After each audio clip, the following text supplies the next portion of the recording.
Hello बच्चों, आज की इस वीडियो में मैं आप लोग को क्लास 10th का अगले पार्ट के बारे में बताने वाला हूं, जो कि प्रश्नवाली 1.3 है।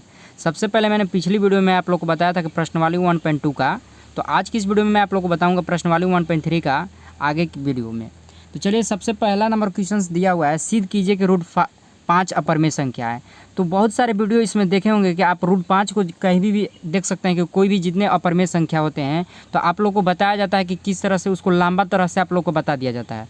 तो उससे आप बहुत तरह से याद नहीं कर पाते और एग्जाम में आप लिख नहीं पाते हैं। तो आज की इस वीडियो में आप लोग को बताऊंगा कि किस तरह से आप छोटे टर्म में लिख कर भी आप उसमें ज़्यादा से ज़्यादा नंबर ला सकते हैं। तो चलिए, आज की इस वीडियो में बताता हूँ। अगर हमारे चैनल पर नहीं होंगे तो चैनल को जरूर सब्सक्राइब कर दीजिएगा और वीडियो अच्छा लगे तो वीडियो को जरूर लाइक कीजिएगा और जितने सारे क्लास 10th के स्टूडेंट होंगे उनको आप ज़रूर शेयर कीजिए।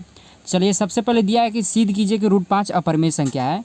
तो इसको सिद्ध करने के लिए आपको सबसे पहले इसको जितने सारे अपरमेय संख्या होते हैं उसको उल्टा मान लिया जाता है, यानी कि अपरमेय संख्या मान लिया जाता है। जैसे मान लीजिए हमको परमेय संख्या सिद्ध करना है तो अपरमेय संख्या माना जाता है। अगर मान लीजिए अपरमेय संख्या सिद्ध करना है तो परमेय संख्या मानेंगे। तो यहाँ पर मान लेंगे, माना कि रूट 5 परमेय संख्या है। ठीक है, इसको मानने के बाद फिर करेंगे, यहाँ पर लिखेंगे कि P/Q इक्वल क्या लिखेंगे, रूट 5। क्योंकि आपको परमेय संख्या यानी कि वास्तविक संख्या जितने सारे थे आपको बेसिक बताया था और हर वीडियो में आप लोगों को कहता हूँ कि जब तक बेसिक अगर नहीं पढ़ेंगे तो बेसिक समझ में नहीं आएगा, तो तब तक वीडियो आप कोई भी क्वेश्चंस को हल नहीं कर पाएंगे। तो सबसे पहले आपको वो बेसिक पढ़ लीजिएगा, आई बटन पर लिंक मिल जाएगा, वहाँ पर से आप पढ़ सकते हैं। तो इसमें अब परमेय संख्या आप लोग को बताया था कि परमेय संख्या किसको कहा जाता है, जो P/Q के रूप में लिखा जाए। तो यहाँ पर हम क्या माने हैं, परमेय संख्या। तो परमेय संख्या को हम डायरेक्ट लिख दिए P/Q इक्वल रूट 5। और P/Q का क्या होना चाहिए, जहाँ क्या होना चाहिए, पूर्णांक होना चाहिए। यानी कि यहाँ पर लिख सकते हैं कि P तथा Q सअभाज्य है, सअभाज्य यानी को प्राइम नंबर, या इसको आप ये भी लिख सकते हैं कि ये पूर्णांक है। ठीक है, पूर्णांक है।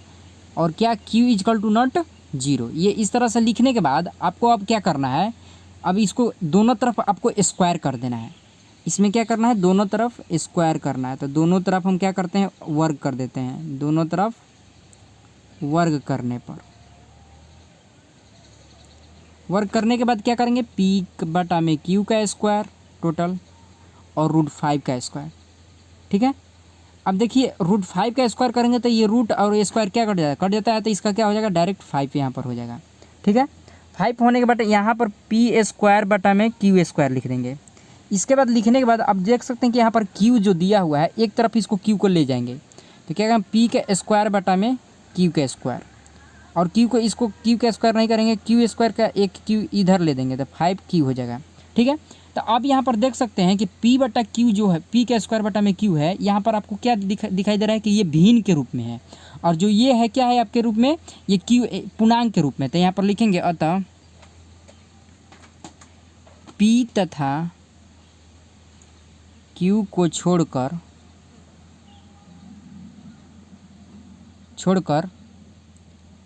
यहाँ पर लिखेंगे P तथा Q को छोड़कर 5Q क्या है, एक पूर्णांक है और P/Q एक क्या है, भिन्न है। तो अगर ये दोनों अलग अलग हैं तो क्या यहाँ पर लिखेंगे, डायरेक्ट अब यहाँ पर लिखेंगे कि P/Q equal to not 5Q, यानी कि दोनों इक्वल नहीं है, यानी कि परमेय संख्या ये नहीं है। तो यहाँ पर लिखेंगे अतः, फिर लिखेंगे पुनः अतः क्या करेंगे, P तथा Q क्या P/Q इक्वल 5Q क्या कर रहे हैं, विरोधाभास उत्पन्न कर रहे हैं। विरोधाभास उत्पन्न करने का मतलब आपका यहाँ पर दोनों अगेंस्ट हैं, विरोधाभास कर रहे हैं। तो करेंगे अब फिर लिखेंगे कि रूट 5 क्या है, अपरमेय संख्या नहीं है, परमेय संख्या नहीं है, अपरमेय संख्या है। तो इस तरह से आपका प्रूफ हो गया। अब कोई भी अब संख्या देगा आपको अपरमेय संख्या सिद्ध करने के लिए, तो इसी तरह से आपको सिद्ध करना है। तो चलिए अगला आप क्वेश्चन हम लोग बनाते हैं।